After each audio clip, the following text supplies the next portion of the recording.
नमस्ते everyone, welcome to my channel. चलिए आज बात करते हैं इंडियन कॉन्स्टिट्यूशन के प्रियम्बल के बारे में। प्रियम्बल आखिर है क्या? क्या ये इंडियन कॉन्स्टिट्यूशन का पार्ट है या नहीं? आखिर प्रियम्बल की इम्पोर्टेंस क्या है? इन सभी चीज़ों के बारे में चलिए आज इस वीडियो में जानते हैं। सबसे पहले चलिए देखते हैं हमारा ओरिजिनल प्रियम्बल।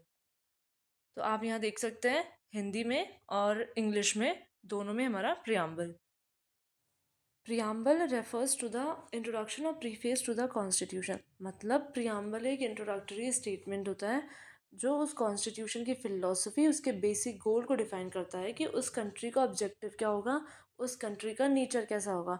अगर हमें किसी भी कंट्री के बारे में जानना है तो हम उस कंट्री के कॉन्स्टिट्यूशन के प्रीफेस यानी प्रियम्बल को देखकर हम लोग जान सकते हैं कि आखिर उस कंट्री का नेचर कैसा है। अगर मैं प्रियम्बल के हिस्टोरिकल बैकग्राउंड के बारे में बात करूं, जवाहरलाल नेहरू जी ने 13 दिसंबर 1946 को ऑब्जेक्टिव रेजोल्यूशन प्रेजेंट किया था कॉन्स्टिट्यूएंट असेंबली में, जो ये बताता था कि बेसिक पर्पस, बेसिक गोल क्या होगा इंडियन कॉन्स्टिट्यूशन का और जो गाइड करेगा मेंबर्स को कॉन्स्टिट्यूशन बनाने में। इसी रेजोल्यूशन को अडॉप्ट किया गया था as a preamble Indian constitution में 22 जनवरी 1947 को। The preamble to our constitution serves two purposes. पहला, ये इंडिकेट करता है उस सोर्स को जहाँ से कॉन्स्टिट्यूशन को अथॉरिटी मिलती है, उसे पावर मिलती है, ताकि आगे चल के कोई आसानी से कॉन्स्टिट्यूशन के साथ में छेड़खानी ना कर सके और ताकि लोगों के साथ में कुछ गलत ना हो।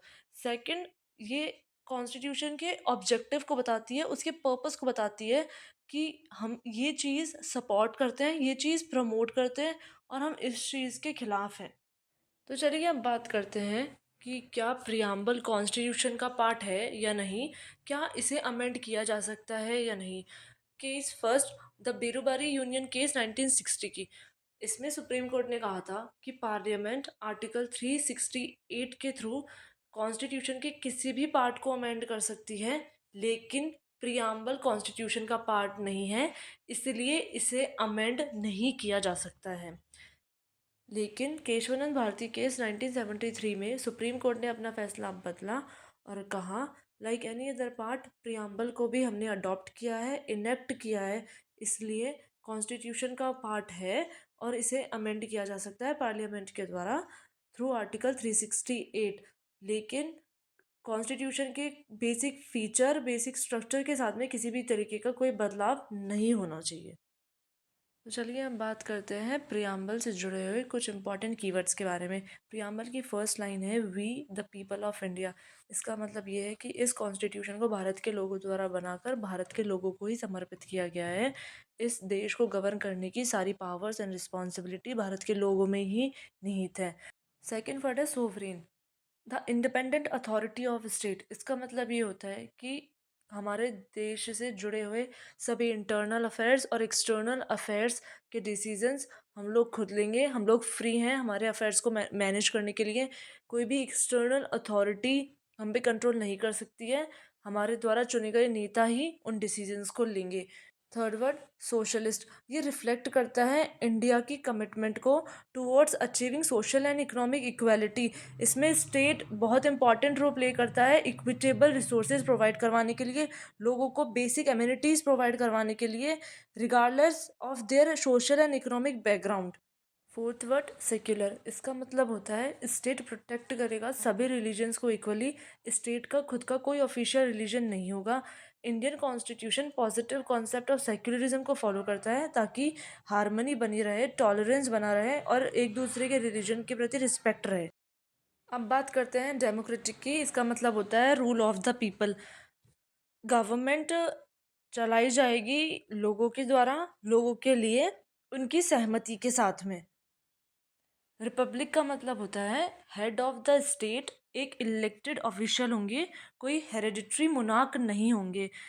This type of government ensure करती है कि पावर और रिस्पॉन्सिबिलिटीज सभी लोगों में निहित है। लोग अपने रिप्रेजेंटेटिव को चुनते हैं और उनके बिहाफ पर वो गवर्नमेंट रन करते हैं।